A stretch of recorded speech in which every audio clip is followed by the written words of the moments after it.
must come and sleep with me tonight," she said. "I have paid for you with some mandrakes that my son found." So that night he slept with Leah, and God answered Leah's prayers. She became pregnant again and gave birth to a fifth son for Jacob. She named him Issachar, for she said, "God has rewarded me for giving my servant to my husband as a wife." Then Leah became pregnant again and gave birth to a sixth son for Jacob. She named him Zebulun, for she said, "God has given me a good reward. Now my husband will treat me with respect, for I have given him 6 sons." Later she gave birth to a daughter and named her Dinah. Then God remembered Rachel's plight and answered her prayers by enabling her to have children. She became pregnant and gave birth to a son. "God has removed my disgrace," she said, and she named him Joseph, for she said, "May the Lord add yet another son to my family."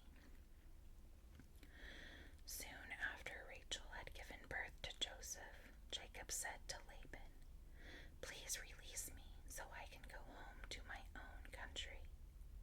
Let me take my wives and children, for I have earned them by serving you, and let me be on my way. You certainly know how hard I have worked for you. Please listen to me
were streaked, speckled, and spotted.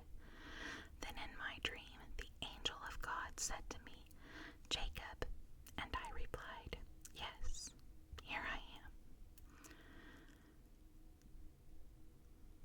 The angel said, "Look up, and you will see that only the streaked, speckled, and spotted males are mating with the females of your flock."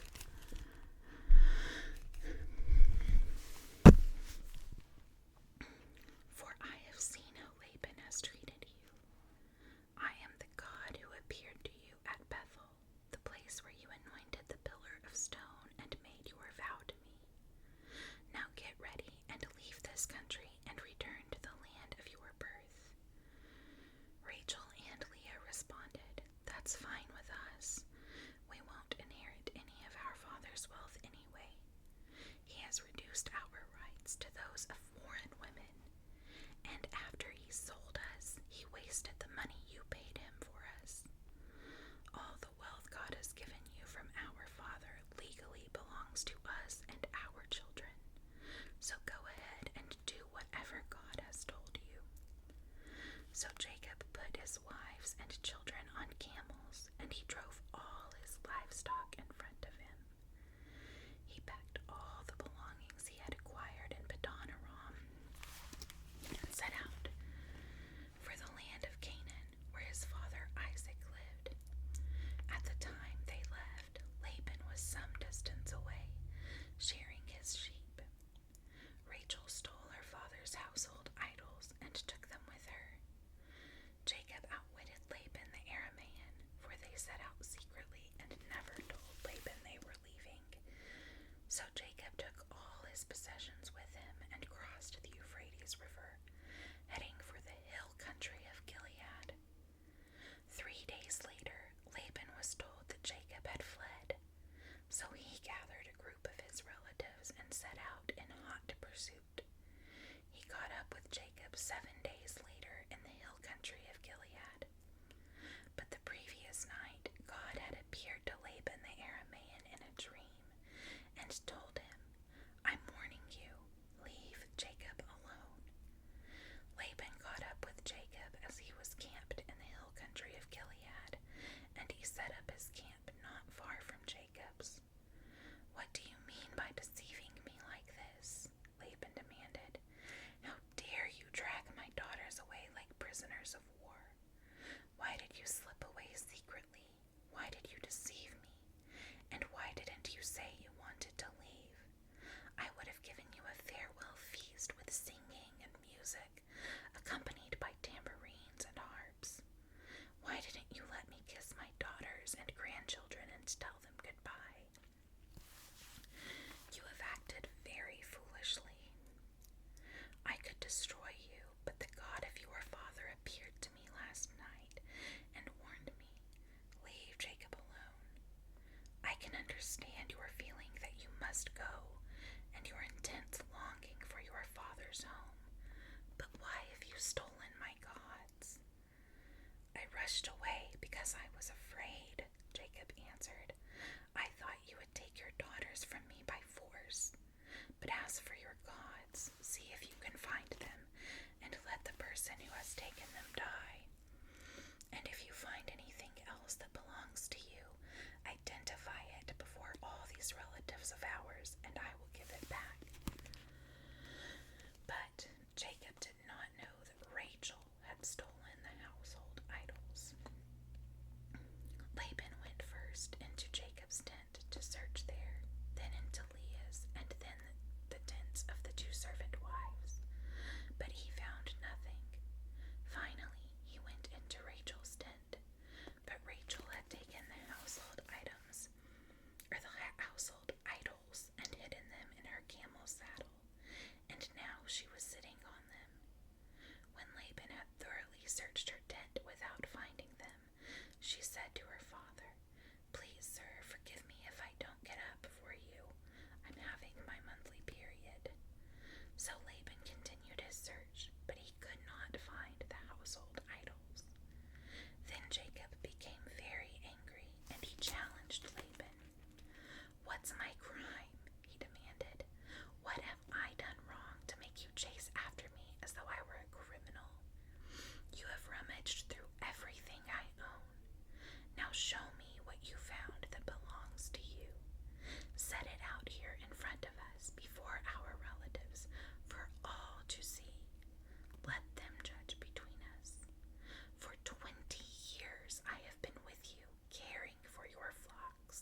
So Jacob took a stone and set it up as a monument.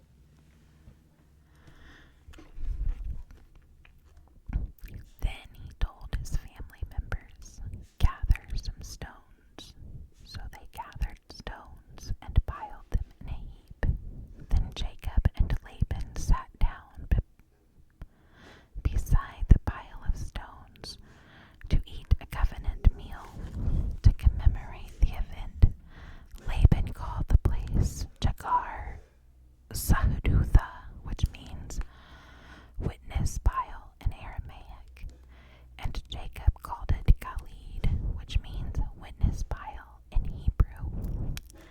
Then Laban declared, "This pile of stones will stand as a witness to remind us of the covenant we have made today."